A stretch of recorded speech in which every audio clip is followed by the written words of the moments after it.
नमस्कार। आज बहुत दिनों के बाद फिर आपसे बात करने की इच्छा हुई। इच्छा हमेशा होती रहती है, मगर वक्त नहीं मिल पा रहा था। अभी बहुत ही फिर से पूरे बिजनेसेस ओपन हो गए हैं, खुशी की बात है। सारी दुनिया बहुत ट्रैवल कर रही है, हम भी बहुत बिजी हो गए हैं। बहुत सारे फ्लाइट्स हम लोग कर रहे हैं, अच्छा लग रहा है। वही हमारा जीवन है।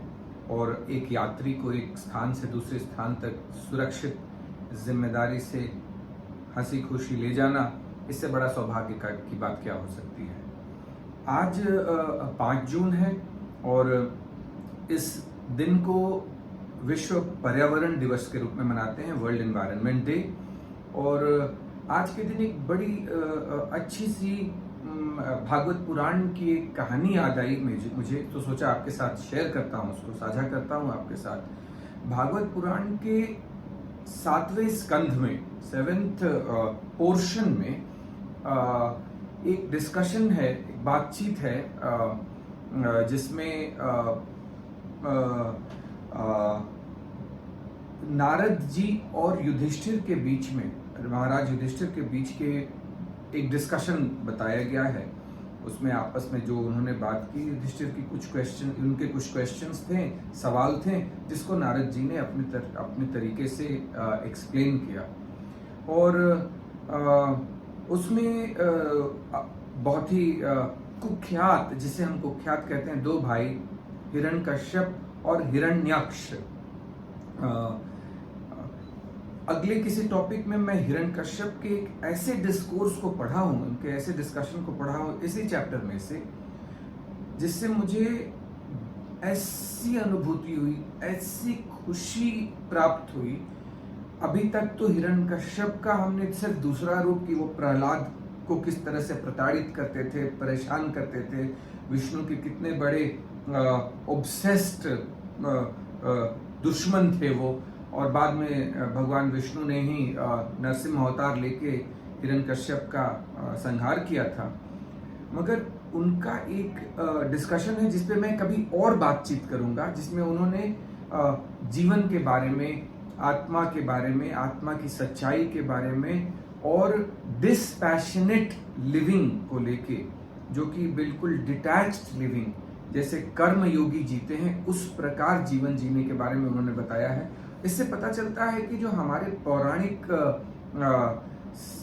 जो सोच है, हमारी पौराणिक सोच है, उसके जो ये इविल फोर्सेस भी जो हैं, जो उसके डीमोन्स हैं, जो उसमें राक्षस हैं, जो उसमें विनाशकारी तत्व हैं, वो भी पश्चिमी सभ्यताओं की तरह उनमें भी बहुत नेगेटिविटी नहीं है, उनमें भी बहुत ज्यादा ये नहीं है। वो अपना काम कर रहे हैं बिकॉज वो एनर्जी का एक फॉर्म है, वो ऊर्जा का एक ऊर्जा को एक्सप्रेस करने का एक साधन है। अब साधन सही है या गलत है, ये भी हमारे बस में नहीं है। बहुत ही इंटरेस्टिंग, बहुत ही डीप सोच वाली पुस्तकें हैं हमारे पौराणिक पुस्तकें, पौराणिक जो विचार शैली है, थॉट स्टाइल है, वो बहुत ही डीप है। और हमारे में रावण ले लीजिए, हिरण्यक्ष ले लीजिए, हिरण्यकश्यप ले लीजिए, कोई भी ले लें, इसमें सब में कुछ ना कुछ खासियत रही है, कुछ ना कुछ गुण रहा है, और इनमें कोई भी पूरे इविल फोर्स नहीं होता है इनमें। हाँ, ये डिमोनिक टेंडेंसी होती है, ये मटेरियल वर्ल्ड में इनग्रॉस्ड रहते हैं, राजपाट को लेके थोड़ा ऑब्सेशन रहता है, सत्ता ताकत को लेके ऑब्सेशन रहता है, और जिनको इन सब चीजों का ऑब्सेशन रहता है, वही दैत्यकारी तत्व माना जाता है। और जैसे अगर रावण और राम को कॉन्ट्रास्ट करेंगे, तो रावण का ईगो जो था, रावण का जो अहम जो था, रावण का जो पावर को लेके ऑब्सेशन था, वो उनमें इतना हावी हो गया था कि उनको और दूसरे दिशा में देखने के लिए डिसेबल कर दिया था उसने। उनके कॉन्ट्ररी, उनके विपरीत अगर देखा जाए राम को, तो राम ने पूरा जीवन अपने कर्तव्य को अपने किसी भी एक्शन को अपने पे एट्रीब्यूट नहीं किया, अपने पे उसका कोई क्रेडिट अपने ऊपर लेने की कभी भी कोशिश नहीं की।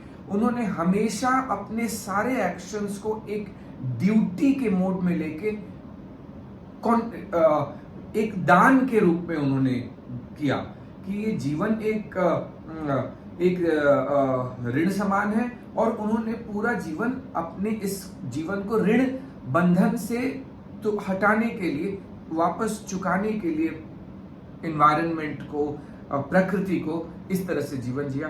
तो यही मेजर क्रूशियल डिफरेंस होता है असुरी थॉट में और दैविक थॉट में, सोचने की शैली में।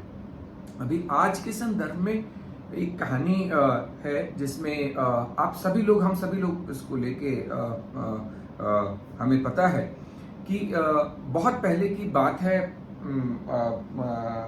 कभी एक दो भाई थे, ये हिरण्यकश्यप और हिरण्यक्ष। हिरण्यक्ष जो था वो हमारी पूरी पृथ्वी को ही अपने कंट्रोल में करके पाताल में लेके कहीं नेदर वर्ल्ड में ले जाके उसको छिपा आया था, उसको अपने कब्जे में ले लिया था। अब जब पृथ्वी जो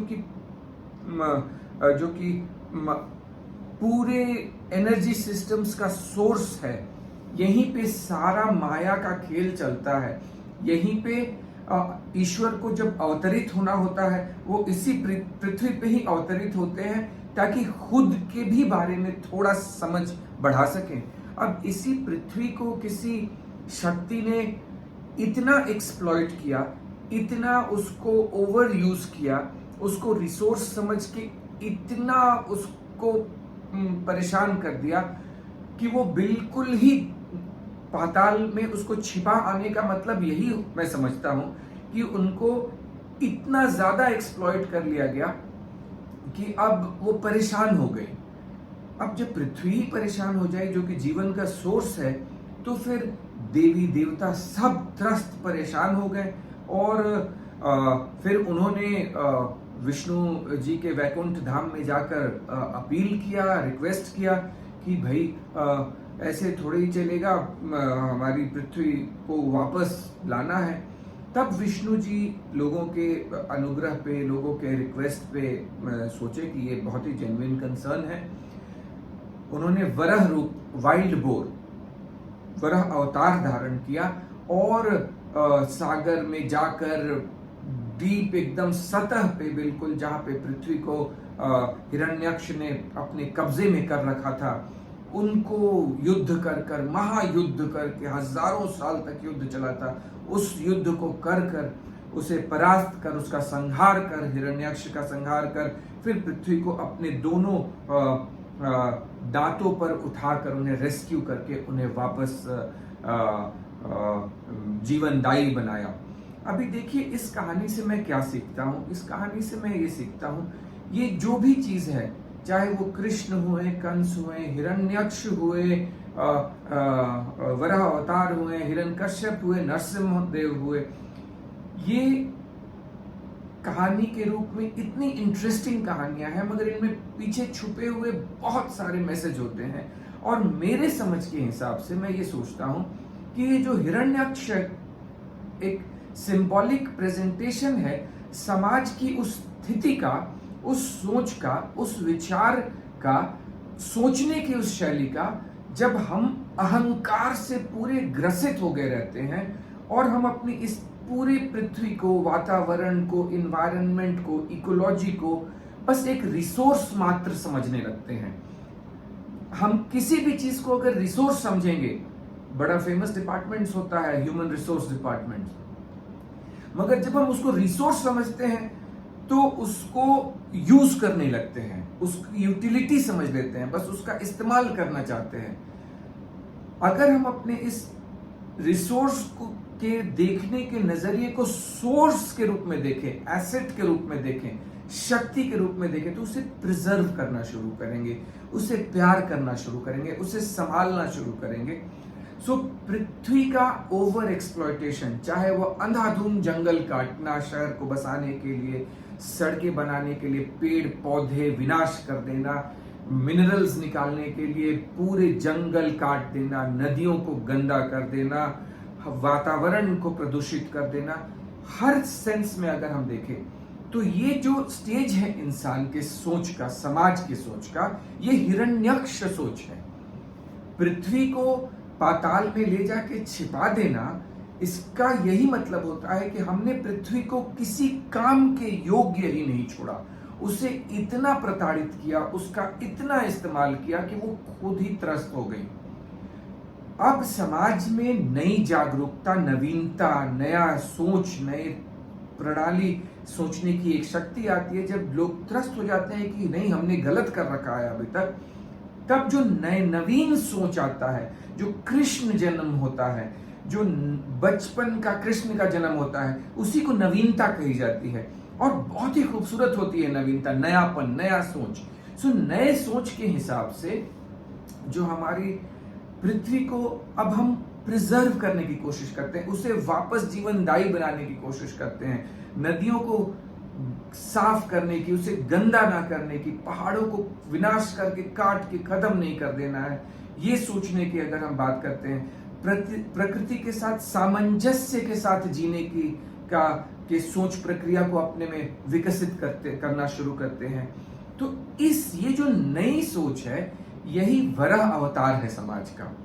और मैं इसी प्रकार से इस चीज को लेता हूं, इस बात को समझता हूं कि हम सब एनर्जी सोर्सेज हैं।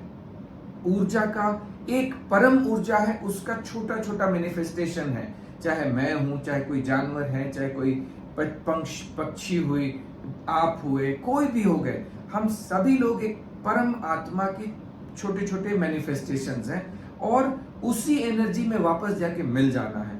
तो ये पूरा जीवन ही उस प्रकार जीने की कोशिश होनी चाहिए कि ये ऋण समान है ये पूरा जीवन।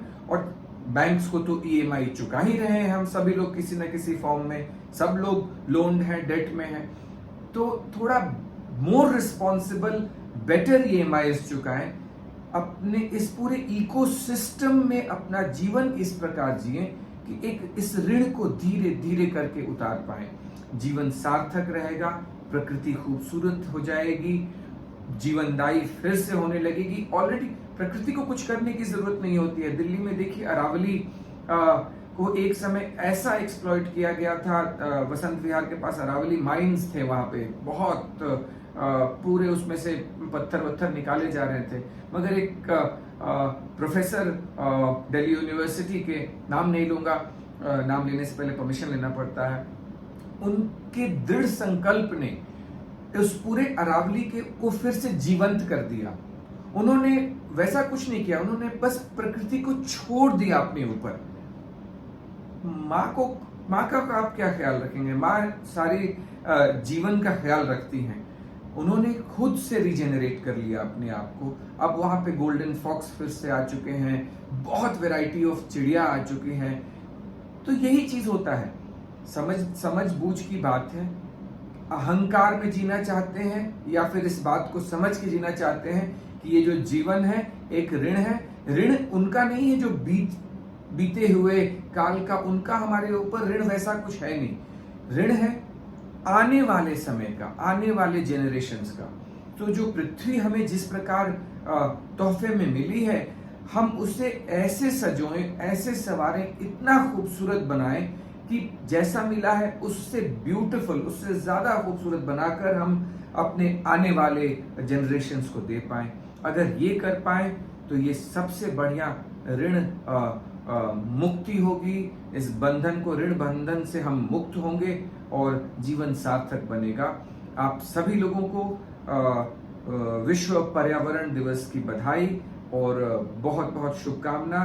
जिम्मेदारी से जिए, थोड़ा स्वार्थ हम लोग सोच के कम करें, निस्वार्थी बने। और प्रकृति खूबसूरत है, माँ खूबसूरत है, बस उनकी पूजा करें, उनके साथ रहें, उनके हिसाब से खुद को ढालें, ना कि उनको अपने हिसाब से, अपने ज्ञान के अहंकार से उनको एडजस्ट करने के लिए मजबूर करें। धन्यवाद, आपने ध्यान दिया। फिर 14 मिनट का वीडियो हो गया, मैं कट शॉर्ट नहीं कर पाता हूँ। I am not that intelligent. Thank you.